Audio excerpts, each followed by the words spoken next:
Hello students, कैसे हैं आप सब। मैं आपका अपना काउंसलिंग गुरु रवि प्रकाश शर्मा।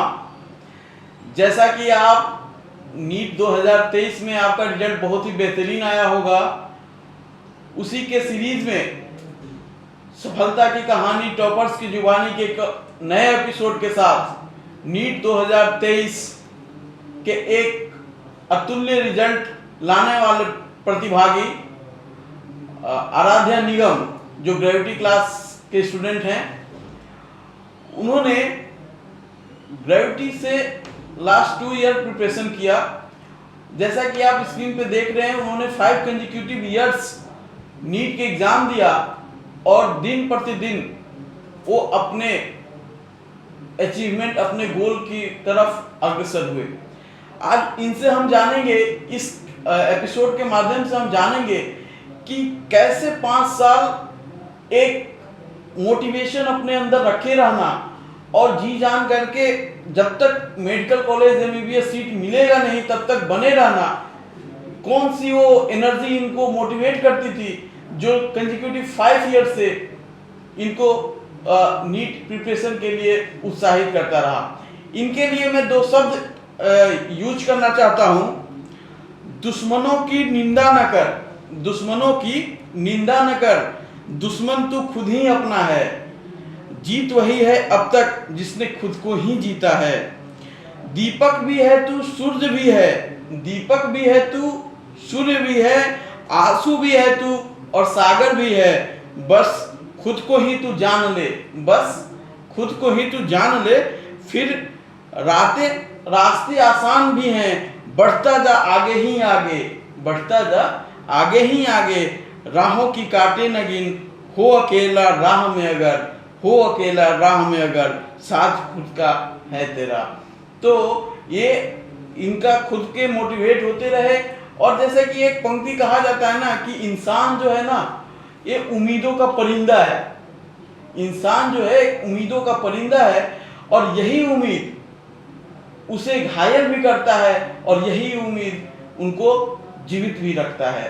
तो इन्होंने पिछले 4-5 सालों में बहुत सारे अपने रिजल्ट के साथ वो झेले, वो रिलेटिव, फैमिली, कुछ लोग बोलते भी होंगे अब तुमसे नहीं होगा, लेकिन एक उम्मीद, वो उम्मीद जो है उस उम्मीद को इन्होंने कायम किया और उस उम्मीद को साकार किया। आज उनको मैं इनवाइट कर रहा हूँ। Aaradhya, most welcome, most welcome. बैठिए।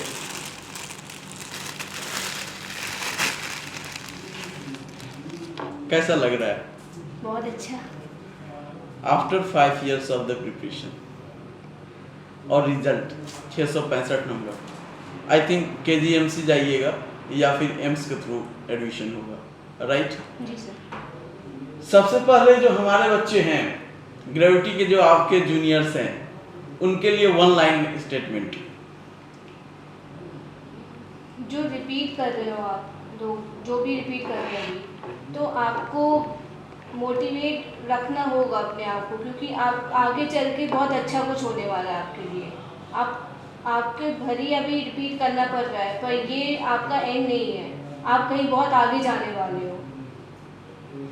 अच्छा आराध्या, एक चीज़ बहुत इम्पोर्टेंट आता है यार कि लाइफ में बहुत अप्स एंड डाउन्स आते हैं। जैसे कि आपके करियर में देख लें 2019, 20, 21, 22, 23, तो ये तो एक मोटिवेशन है ही कि 5 कंसेक्यूटिव ईयर्स में परफॉर्मेंस देना और फाइनली अपना गोल अचीव करना।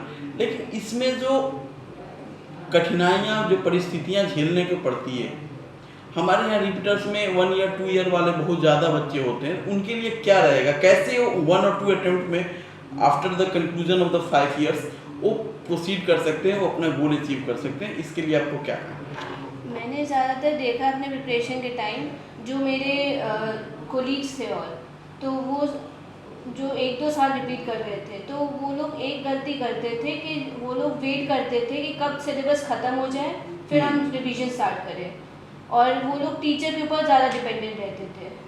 और जहाँ तक कि आप क्योंकि अगर पास आउट हो और ड्रॉप ले चुके हो, आपका ये तो है कि आपको सब टॉपिक क्लियर होंगे, भले कुछ ना कुछ वीक पॉइंट होगा हर टॉपिक में, लेकिन आपका क्लियर होगा ज़्यादातर चीज़ें उसमें, तो आप अपने आप से भी थोड़ा रिवीजन स्टार्ट कर दिया करो। स्टार्टिंग से ही रिवीजन करा कर, भले ही एक दिन में एक चैप्टर, जी। लेकिन ये रहेगा कि बाद में वो पाइलअप नहीं होंगे सब, तो फिर बिल्कुल। सब बर्डे नहीं रहेगा, जिससे आपका सारी अच्छे से प्रिपरेशन हो जाएगी लास्ट तक। अच्छा ये बताओ, जब तुम रिजल्ट देखी थी, I think this year the 5th year ना, तो वो जो रिजल्ट देखने से पहले का घबराहट होता है, उसको कैसे टैकल किया आपने? वो घबराहट, वो उम्मीद, वो आखिरी सांस, मतलब कैसे? जब मैं पेपर दे के आई थी जी। तो मुझे अंदर से लग रहा था कि अब की बार मेरा अच्छा हुआ है, क्योंकि इससे पहले जो प्रीवियस ईयर में था मेरा पेपर भी छूट जा रहा था, ये था मेरे साथ प्रॉब्लम कि मैं पेपर कंप्लीट नहीं हो पाया था। अब की बार मेरा पेपर कंप्लीट भी हुआ था, और ज़्यादातर क्वेश्चन ये था कि मुझे ज़्यादातर क्वेश्चन आते थे पहले से ही, तो फिर मुझे ये अंदर से फीलिंग आ रही थी कि मेरा होगा, तो मैं काफ़ी ज़्यादा नर्वस थी, तो मैंने सीधे अपने टीचर से ही कांटेक्ट सबसे पहले किया था। करेक्ट। अच्छा, आपने पेपर दिया, आपने स्कोर इतना किया, मैं एक चीज़ पूछना चाहूँगा, आपका जो ये स्कोर आ रहा था ग्रेविटी के टेस्ट सीरीज में भी आता था, राइट? जी। तो ग्रेविटी का टेस्ट सीरीज और नीट का रिजल्ट, इस दूसरे में क्या रिलेशन है? ग्रेविटी कितना परसेंट आपको मैचिंग लग रहा था? काफ़ी ज़्यादा सिमिलरिटी है। ग्रेविटी की जो टेस्ट सीरीज़ है तो वो काफ़ी ज़्यादा बेनिफिशियल रही है मेरे लिए, कि उसमें जो क्वेश्चंस आते थे वो पूरा एक तरह से सारे चैप्टर्स को कवर भी कर, जिससे रिवीजन भी हो जाता था, और एक एक पॉइंट के बारे में हम लोग एक एक पॉइंट जो था वो क्लियर हो जाता था। उससे बार बार मैंने एक भी टेस्ट नहीं मिस किया था, यहाँ पे जो टेस्ट हुए थे करेक्ट।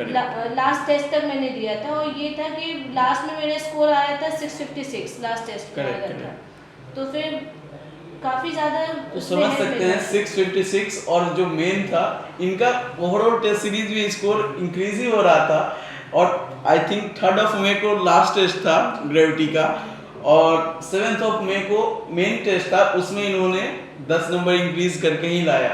सो आप उसको आप कंपेयर कर सकते हो कि how much the gravity test series is important. Another एक चीज़ और, पेरेंट्स की कितनी खुशी होगी इस रिजल्ट के बाद, क्योंकि जैसा मैं जानता हूँ थोड़ा मेडिकल इशू आपके फादर को है, और उस कंडीशन में उनको ये जानना कि मेरी बेटी एक डॉक्टर बनने वाली है, वो कैसे आप एक्सप्रेस करोगे? सर मेरे लिए तो बहुत ही बड़ा मूवमेंट था ये सब, हाँ। कि मेरे पेरेंट को मैं प्राउड करा सकी कि मेरे फादर को है सीरियस मेडिकल कंडीशन है उनकी, पूरे 1 साल से रही है, तो फिर ये था कि उनका एक सपना था ये कि मेरे को वाइट कोट में देखे, पर उनका Right. सपना ये पूरा किया, मेरे लिए बहुत बड़ी बात है। लेकिन ये चैलेंजेस थे आपके लिए। बहुत सारे बच्चे हमसे भी मिलते हैं, टीचर से भी मिलते हैं, वो बोलते हैं सर थोड़ा घर में कठिनाइयाँ आ गई, परिस्थितियाँ चेंज हो गई, इसके कारण हमारा नहीं हो पाया। तो कैसे टैकल करना है इस सब चीज़ों को, थोड़ा सा इस पर ब्रीफ कर दो। आपके परेशानियाँ तो वो बहुत बड़ी बात है कि आपके यहाँ परेशानियाँ है, पर आपको टैकल करना होगा हर कंडीशन को, क्योंकि आप जैसे आप रिपीट भी कर रहे हो, वो भी एक परेशानी की बात है। अगर आपके घर पे भी कोई प्रॉब्लम है तो आप ही रिस्पॉन्सिबल हो पूरी, जैसे कैसे हैंडल करते हो उस सिचुएशन को, क्योंकि मेरे फैमिली में मेडिकल कंडीशन थी, और मैंने देखा है कि कैसे सफ़र कर रहे थे हम लोग। राइट। तो फिर वहाँ पे आप लोग को खुद अंदर से मोटिवेट होना होगा कि मुझे करना ही है ये। अच्छा, एक चीज़, आपके जो जूनियर्स होंगे वो अब तक इंतजार कर रहे होंगे कि सर वो मेरा फेवरेट क्वेश्चन कब पूछेंगे। Physics phobia for NEET student और physics faculty for the gravity, इस दो को रिलेट करके थोड़ा सा अपने जूनियर्स को बता दीजिए आप। ग्रेविटी की फिजिक्स फैकल्टी एक्सीलेंट है, मतलब मेरी फिजिक्स बहुत ही ज़्यादा वीक थी जब मैं यहाँ पे आई थी, तो और मेरी फिजिक्स स्ट्रॉन्गेस्ट सब्जेक्ट है मुझे फिजिक्स में जब मैं आई थी तब मेरे 80 मार्क्स आए थे, मतलब मेरे 533 जब मेरे मार्क्स थे तो मेरे 80 मार्क्स थे यहाँ फिजिक्स में। Correct. अभी मेरे 175 आउट ऑफ 180 है। यहाँ पे फिजिक्स की फैकल्टी एक्सीलेंट है। ओके। दूसरी चीज़, ये जैसा कि आप देख रहे हैं कि 2 साल आपने 575 थोड़ा सा चूक गए थे लास्ट ईयर, लेकिन जस्ट बाउंस बैक। और ये 3 ईयर, एक कोविड का टाइम था। तो इससे मैं 2 चीज़ पूछूंगा, एक तो without gravity classes and with gravity classes, ये रिजल्ट का डिफरेंस सभी को पता है, दिख रहा है। बट उस कोविड सिचुएशन में इस मोटिवेशन के साथ आगे आपने बढ़ा कि जब तक तोड़ेंगे नहीं तब तक छोड़ेंगे नहीं, तो ये कहाँ से वो ऊर्जा कहाँ से आ रही थी? मुझे ये था कि मुझे कुछ अलग करना है आगे चल के। और अभी मेरी है कंडीशन ऐसे, मेरे एक्चुअली जब मैं स्टार्ट किया था ये ड्रॉप लिया था मैंने, तब मेरे बेसिक काफ़ी वीक था। तो मैंने उस बेसिक पहले स्ट्रॉन्ग करने फोकस किया, 1 साल मेरा उसी में चला गया। उसके बाद फिर मैंने जब मेरे 545 आए थे तब मैंने ग्रेविटी की टेस्ट सीरीज ज्वाइन की थी। करेक्ट। तो फिर उससे मुझे काफ़ी बेनिफिट हुआ था। तो फिर उससे कोविड के जो टाइम था उसमें मैंने अपने टीचर से क्वेश्चन तो पूछना नहीं छोड़ा था, क्योंकि मेरे पास पहले से ही नोट्स थे कुछ, तो मैं उससे भी रेफ़र करती रहती थी। और साथ में टेस्ट जो दे चुकी हूँ वो पेपर बार बार मैं सॉल्व करती थी, जिससे जो गलतियाँ हुई हैं वो मेरी गलतियाँ रिपीट ना हो।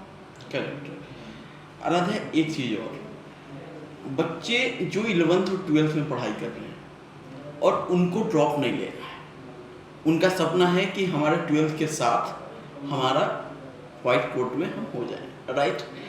तो वो कौन सा प्रोसेस, वो कौन सा मैकेनिज्म है जिसको हम फॉलो करके, क्योंकि आप ये 5 कंसेक्यूटिव ईयर्स 12th के साथ भी दिया होगा और फिर आपने दिया, तो इससे एक समरी निकाल के आओ कि हमें क्या करने से 11th 12th के प्रिपरेशन करके भी हम विदाउट ड्रॉप हम निकल सकते हैं। क्योंकि ये बच्चे का माइंडसेट होता है कि हमें नीट के प्रिपरेशन करना है, नीट क्वालिफाई करना है, तो हमें ड्रॉप लेना ही पड़ेगा। तो एक बार आप कुछ उन बच्चों के लिए जो 11th 12th में भी स्टडी कर रहे हैं, आप अगर 11th 12th में अभी कर रहे हो स्टडी, तो फिर मेनली आपको अपना टाइम मैनेजमेंट काफ़ी इम्पोर्टेंट होता है उस समय। ये जैसे आपका क्या होता है, ये 11th में जनरली बच्चे, मैंने देखा है जहाँ तक मेरे साथ ही कोलीग से, तो वो इतने ज़्यादा सीरियस नहीं थे कि वो 12th में आके कर लेंगे। लेकिन आपको 11th से ही सीरियस होना पड़ेगा और आपको टाइम मैनेजमेंट और सेल्फ स्टडी वो भी प्रोडक्टिव स्टडी पे ज़्यादा ध्यान देना होगा। कि आपने जैसा कहा प्रोडक्टिव स्टडीज, एक में हमारे दिमाग में आता है सेल्फ स्टडी क्या होनी चाहिए और प्रोडक्टिव आवर्स अलग होते हैं, तो which one is better? Productive hours. Productive hours, देखो स्टूडेंट्स याद रखो, प्रोडक्टिव आवर्स पे ही मेनली फोकस करना है। ऐसे नहीं कि सेल्फ स्टडी तो हम 8 घंटे कर रहे हैं, मेरी सिटिंग आवर्स है, बट कंक्लूजन 2 घंटे का भी नहीं निकल रहा है, तो 2 घंटे ही पढ़ो। Productive hours should be the main focus things, right ना? Second thing, NCERT is the bible for bio and inorganic chemistry. Bio inorganic, थोड़ा सा इसको ब्रीफ कीजिए। NCERT में भी आप इनऑर्गेनिक में, जैसे मेरे टीचर्स जब पढ़ा रहे थे इनऑर्गेनिक, तो उनके नोट्स मैंने रेफ़र किए थे, पर मैंने साथ ही साथ NCERT को 3-4 बार पढ़ा था। और ये था कि जब टीचर्स फिजिकल केमिस्ट्री वगैरह भी पढ़ाते, तो साइड बाय साइड मैंने इनऑर्गेनिक का एक चैप्टर ही सही, एक चैप्टर 2 दिन में मैं कंप्लीट करती थी अपने आप से। करेक्ट। जिससे ये रहता था कि आपके थोड़ा दिमाग में रहता था कि ये टॉपिक है, और जिससे जब टीचर एक्सप्लेन करेंगे तो उसको और क्लेरिफाई कर देंगे। और बायो में तो NCERT बहुत ज़्यादा इम्पोर्टेंट हो जाती है, पूरी लाइन टू लाइन ही NCERT अब आती है नीट में। अरे एक क्वेश्चंस बच्चे बहुत दिनों से पूछ रहे थे कि सर जो दीदी आएंगी या फिर उनसे मैं शेयर किया था कि आपके टॉपर्स हैं, तो ये बच्चे पूछ रहे थे कि मैनी बुक्स और ग्रेविटी मॉड्यूल, तो थोड़ा सा बता दीजिए उनको कि ग्रेविटी मॉड्यूल का इम्पोर्टेंस क्या है उनके प्रिपरेशन में। और वो थोड़ा 11th 12th के बच्चे हैं, वो बहुत ज़्यादा दिमाग उनका होता है कि ये बुक लगा लो, जेडली लगा लो, SC वर्मा कंपलसरी है ना? तो थोड़ा सा बताइए कि ग्रेविटी मॉड्यूल का क्या इम्पोर्टेंस रहा आपके प्रिपरेशन में? मैंने मेनली कोई और बुक नहीं ली थी, मैंने ग्रेविटी मॉड्यूल पे ही मैं स्टिक करी थी। अब अगर आप ग्रेविटी मॉड्यूल जब मेरा कंप्लीट हो गया था, तो मैंने NEET guide book physics MTG की आती है, तो मैंने उसे कुछ क्वेश्चंस लगाना शुरू किए थे कि मैं 1-2 चैप्टर ही लगा पाई थी, बाकी मैं ग्रेविटी मॉड्यूल मैंने 100% किया था। 100% मीन्स वन टाइम नहीं, मोर देन 2 or 3 टाइम्स। तभी मेरा क्लियर हो पाया था। जैसे फिजिक्स भी है, फिजिक्स में आप सबसे ज़्यादा जो बायो के स्टूडेंट की वीक होती है फिजिक्स होती है।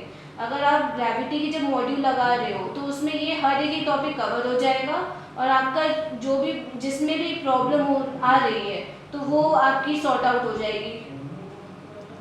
नीट एग्जाम से पहले वाला संध्या और रात कैसा, कैसे एक्सप्लेन मुझे करो? नींद नहीं आ पा रही थी, मुझे डर लग रहा था कि क्या होगा, क्योंकि मैं पहले से ही इतने अटेम्प्ट हो चुके थे तो मुझे लग रहा था कि अब मुझे लग रहा था मुझे सही में आता है कि नहीं कुछ। मैंने यहाँ तक मैं इतनी ज़्यादा नर्वस हो गई थी, मैंने अपने टीचर्स को भी कॉल करना शुरू कर दिया था। करेक्ट राइट, इन्होंने कंफर्म किया था, बट कोई इशू नहीं, इन्होंने परफॉर्म किया और बेहतर ही किया। आई थिंक जैसा एक्सपेक्टेशंस हमारे सारे ग्रेविटी टीम की थी, जैसा एक्सपेक्टेशन इनको थी, इन्होंने उस पर अमल किया। ठीक है, एक चीज़ और, ग्रेविटी टीम का सपोर्ट सिस्टम कैसा है? काफ़ी मतलब सारे फील्ड में, जैसे उनका मोटिवेशंस, जैसे उनका study material, teaching styles, environment, सारा कैसा है?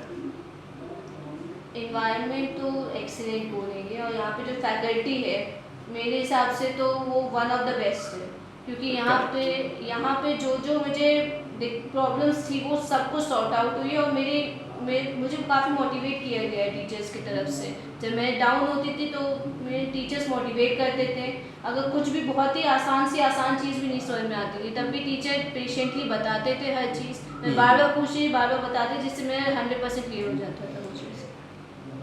एक इस कड़ी में एक क्वेश्चन आता है, बहुत पॉपुलर क्वेश्चन है कि बैकलॉग को कैसे क्लियर करें एंड रिवीजन प्लान, ये 2 पॉइंट आप बताइए। बैकलॉग अगर आपका है तो मेनली अगर आप रिपीटर हो तो आपका बैकलॉग कवर करना इतना मुश्किल नहीं होना चाहिए आप लोग के लिए, क्योंकि आपका पहले से ही कुछ समझा हुआ टॉपिक है। तो फिर वो अगर आपको कुछ पॉइंट समझ में नहीं आ रहा है तो वो टीचर्स आप कंसल्ट कर सकते हो। बाकी आपके पास नोट्स तो होंगे टीचर्स के, जब मिल जाते हैं वो तो हम लोग को PDF के फॉर्म में ही दिया जाता है जनरली, तो फिर वो नोट्स तो आपके पास है, आप अपने आप से गो थ्रू कर लो, उसके थ्रू जाओ, पहले पढ़ो अपने आप से, और कुछ पॉइंट नहीं समझ में उसको एक नोटबुक में लिख लो, जिससे ये होगा कि टीचर से आप वो चीज़ जाके पूछो, फिर बाद में आपको जब टीचर समझाए तो कुछ ना कुछ आप उसमें देखो जिससे आपको समझ में आ जाए अगली बार पढ़ो तो। राधे, एक चीज़ और, पिछले वर्ष आपके दोस्तों का सिलेक्शन और आपका नहीं हुआ, उन दोस्तों से इस वर्ष मुलाकात होगी, कैसा रहेगा? मेरे जो फ्रेंड्स रहे हैं पिछले ईयर सिलेक्ट हो गए तो उन्होंने मुझे काफ़ी मोटिवेट किया था कि तुम फिर से एक बार ट्राई करो, क्योंकि तुम्हारा काफ़ी ज़्यादा क्लोज हो तुम एक बार ट्राई करो एक और बार, और अब की बार मेरा हो ही गया है तो फिर वो लोग मेरे काफ़ी ज़्यादा खुश हैं। बहुत खुशी मिलेगी।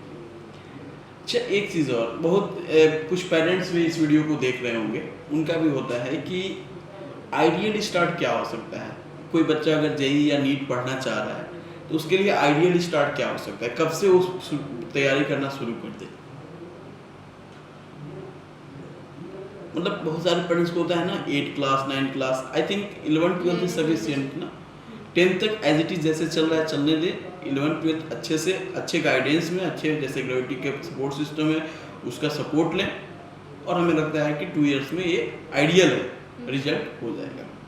ओके, दूसरी चीज़ थोड़ा सा इससे हटके, हमें तो पता है कि आप कितने सीरियस हो अबाउट द स्टडी।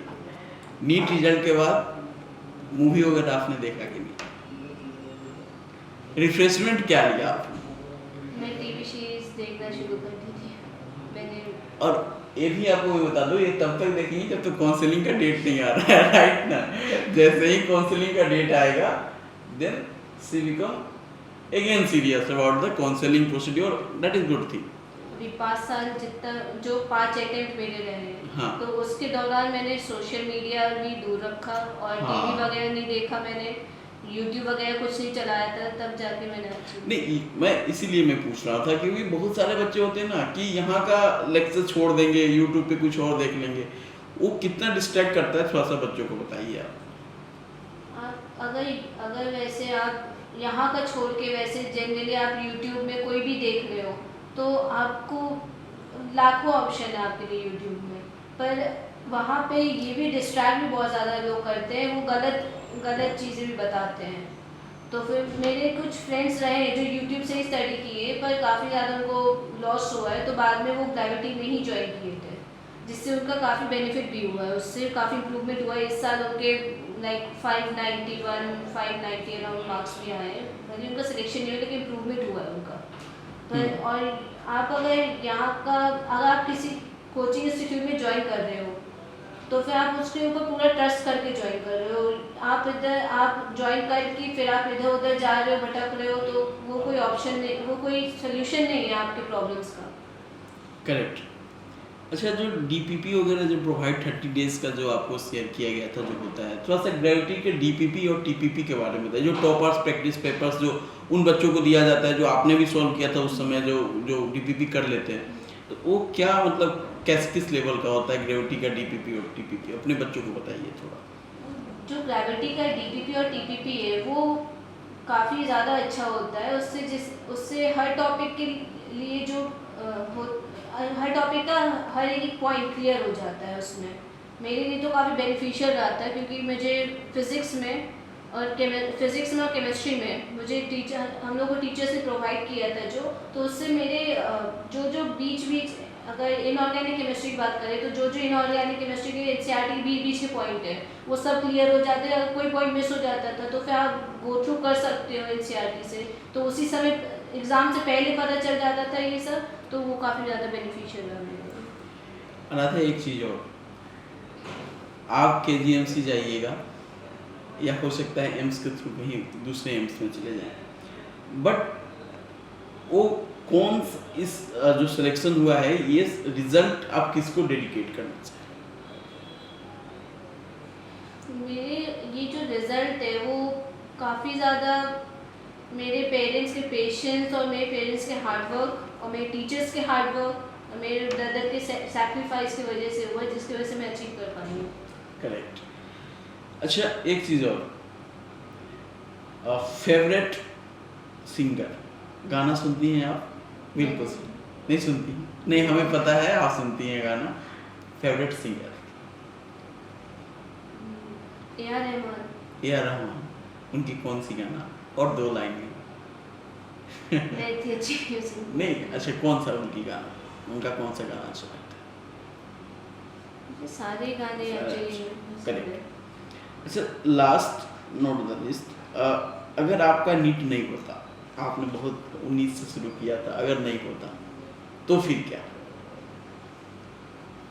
एक्चुअली मेरे साथ कुछ ऐसी कंडीशन भी रही थी कि मुझे बहुत रिस्क लेके मैंने ये ड्रॉप लिया था अब की बार का। हाँ, क्योंकि आपके लिए एक जो वर्ड यूज हुआ है, हार नहीं मानेंगे, इससे बेहतर एग्जाम्पल कुछ नहीं हो सकता है। इसमें देखिए 2021 में कोविड भी आया, फिर भी वो हिम्मत एक बहुत बड़ा एग्जाम्पल सेट है ना, एक एग्जाम्पल है। बट ये कैसे, वो बताइए, अगर नीट नहीं होता? मेरे भाई ने मुझे तो ऐसा लग रहा है नीट अगर इस वर्ष नहीं होता तो अगले वर्ष 720 बाई 720 होता, राइट? हो सकता था। पॉसिबिलिटी ज़्यादा थी। करेक्ट। जो बच्चे आपको सुन रहे हैं, आखिरी कुछ सजेशंस, इम्पोर्टेंट लाइन जो अगले साल 2024 में नीट देने वाले हैं, 2-3 पॉइंट पे फोकस देके आप कंक्लूड कीजिए। Self study, revision and the belief of the gravity पे कितना विश्वास करना है और कैसे आगे बढ़ना है, इसके बारे में आप कंक्लूड कीजिए। जो आप पढ़ रहे हो जो आप पढ़ रहे हो इतना विश्वास रखो कि उसी में से ही आना है, कि इधर उधर नहीं भाग के जो आप जिससे स्टिक कर रहे हो आप उसी पे रहो आप। और जब आप एग्जामिनेशन हॉल में जाओ तो काफ़ी काम रहना होगा वहाँ पे। और ऐसा नहीं होता है कि बहुत ही ज़्यादा कि एग्ज़ाम है तो बस एक ही साल मिला है हम लोग को, वो सब नहीं सोचना है। आप वहाँ पे जाके बस आपने जो जो किया है वो सब बस आपको लिख देना है, वहाँ पे कर देना है व्यवहार में। यहाँ पे ग्रेविटी का जो सपोर्ट रहा है मेरे को काफ़ी ज़्यादा रहा है उसका, चाहे टेस्ट के बेसिस पर हो, चाहे हम लोग के टीचर ने हम लोग को टीचर मोटिवेट भी बहुत किया है, हर चीज़ के क्लेरिफाई किया है, हर चीज़ मेरे डाउट को। तो आपको बहुत ही पेशेंस रहना होगा पूरे, आप इस जर्नी में पूरे टाइम पेशेंस बहुत ज़्यादा इम्पोर्टेंट है, और प्रोडक्टिव स्टडी। अच्छा, कुछ बच्चों का ऐसा भी कहना होता है कि जो टॉपर्स होते हैं ना सर, वो 12 से 15 घंटे पढ़ते हैं। Is it correct? नहीं ना। अगेन सुन लीजिए, 12 से 15 घंटे पढ़ने की कोई आवश्यकता नहीं है। आपके बीच में टॉपर्स हैं, ठीक है। I think you should focus on the productive hours. आप जितना प्रोडक्टिव आवर्स ज़्यादा कर सकते हो, आपके कैपेसिटी पे डिपेंड करता है, ठीक है। कुछ सवाल रहेंगे बच्चों के आए हैं। एक 12th क्लास की बच्ची है, उसका कहना है कि 12th का फिजिक्स हमें बहुत टफ लगता है। 12th का फिजिक्स कैसे हैंडल करें? कुछ चैप्टर्स का नाम है इलेक्ट्रो करंट। इसमें थोड़ा जल्दी कुछ बच्चों का क्वेश्चंस आए हैं, थोड़ा जल्दी। आपका बेसिक मेनली स्ट्रॉन्ग होना चाहिए।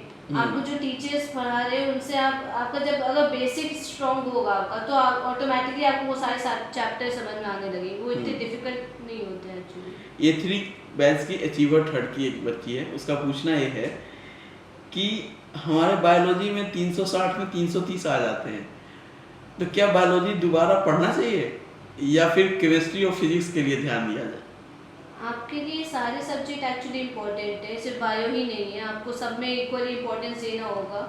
और आपके 360 में से 330 आ रहे हैं, तो फिर वो इतने बुरे नहीं है मार्क्स। बाकी आप उसमें इम्प्रूवमेंट करो, पर आप पूरी तरह से इग्नोर भी मत करो बायोलॉजी को, अगर फिजिक्स केमिस्ट्री का फोकस कर रहे हो तो। एक 11th का बच्चा पूछा है, अभी 11th में है तो पूछेगा ही, दीदी 720 में 720 लाने का कोई सीक्रेट है क्या? मतलब कुछ ऐसा हो सकता है 720 में 720 लाया जा सकता है? पॉसिबिलिटी होती है। आप अच्छे ईमानदारी से पढ़िए। और जो इनकी जो मिस्टेक, ये तो 690 के रेंज में सॉल्व करके आए थे, ये सिली मिस्टेक इनको इस रेंज में लाकर खड़ा कर दिया है। तो 700 नंबर लाना कोई बड़ा ये नहीं है, आप इजीली ला सकते हो। 11th का ही एक और बच्चा कहता है कि मुझे तो पता है कि केमिस्ट्री इजी होता है, एनसीईआरटी से आता है, बट केमिस्ट्री पढ़ने में मन नहीं लगता। तो क्या करें, कैसे पढ़ा जाए केमिस्ट्री को नीट के लिए? केमिस्ट्री को आप जो प्रैक्टिकल जो फिजिकल केमिस्ट्री है उसमें मेनली वो न्यूमेरिकल बेस्ड है पूरा। तो फिर उसमें आपको इतना थ्योरी पार्ट है ही नहीं, आपको बस न्यूमेरिकल सॉल्व करने हैं कि मैथमेटिक्स की तरह या फिर फिजिक्स की तरह सॉल्व कर रहे हो। और बाकी ऑर्गेनिक केमिस्ट्री में भी ऑर्गेनिक केमिस्ट्री और इनऑर्गेनिक केमिस्ट्री, वो थोड़ा इनऑर्गेनिक केमिस्ट्री थोड़ा ज़्यादा थ्योरेटिकल है, लेकिन आपको पूरा उसमें स्टिक करना होगा एनसीईआरटी पर ही इनऑर्गेनिक के लिए। A1 बैच का एक एसआरजी बैच का एक बच्चा पूछा है कि सर दीदी से पूछिएगा कि हमें सब आता है, यहाँ सारे क्वेश्चन सोल्व हो जाते हैं, बट एग्ज़ाम में जो 3 घंटा 20 मिनट है वहाँ पे दिमाग काम नहीं करता है, और घर आते ही सारे क्वेश्चन फिर से सोल्व हो जाते हैं। तो एग्ज़ाम फोबिया को कैसे हैंडल करें?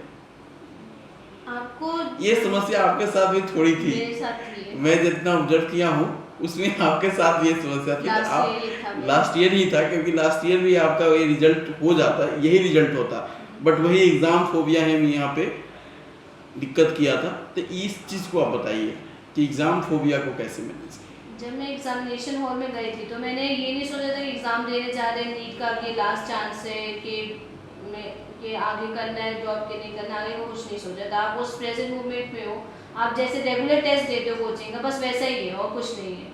और रेगुलर कोचिंग का जब टेस्ट दे रहे हो आप, तो आपका ये थोड़ा आपको में कॉन्फिडेंस आ जाता है थोड़ा, कि हम लोग वहाँ पे परफॉर्म कर सकते हैं।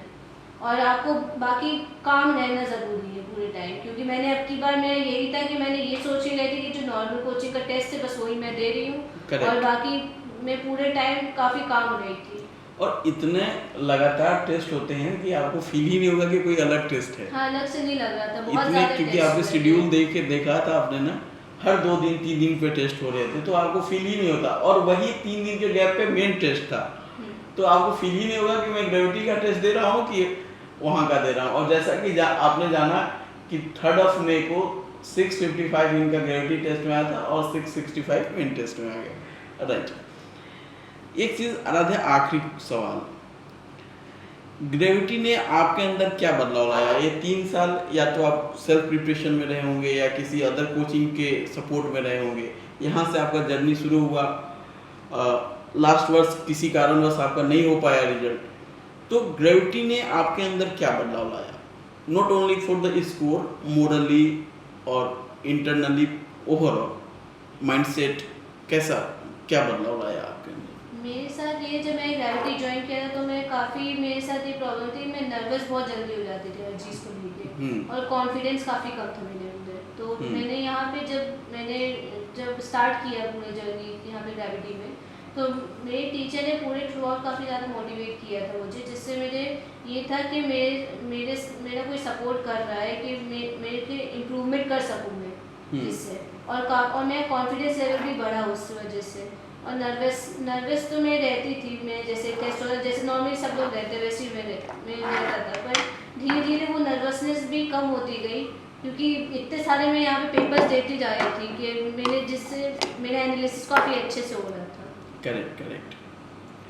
अरे एक चीज़ और भी, जैसे कि बच्चे पूछेंगे कि कुछ क्वेश्चन, सारे क्वेश्चंस तो हम लोग ले नहीं पाए हैं क्योंकि टाइम कंस्टेंट है, थोड़ा समय ज़्यादा, बट यूट्यूब पे जाएगा, उसके बाद बच्चे पूछेंगे, तो आपका काम एक है अपने जूनियर्स को ख्याल रखना, अपने जो ग्रेविटी के जूनियर्स हैं उनको आपको रिप्लाई करना होगा। तो आप बच्चों, जो भी आपको इशू लगता हो, अगर आपका कोई अलग सा क्वेश्चन हो जो नहीं पूछ पाए हैं, आप कमेंट सेक्शन में जाके पूछिएगा, ये रिप्लाई जरूर करेंगे। आराध्या, और कोई फाइनल सजेशन? फोड़ना है, हार नहीं मानेंगे सीरीज में। मतलब मैं तो इनको नमन करता हूँ भाई, 5 साल, मतलब मैं ये मोटिवेशन एनर्जी में, मतलब मैं फैन हो गया हूँ इनका, ये बहुत बड़ी चीज़ है। ठीक है, तो कंक्लूड कीजिए। आपको पेशेंट रहना है, काम करना है अपने आप को पूरा, और अपने ऊपर विश्वास रखना है।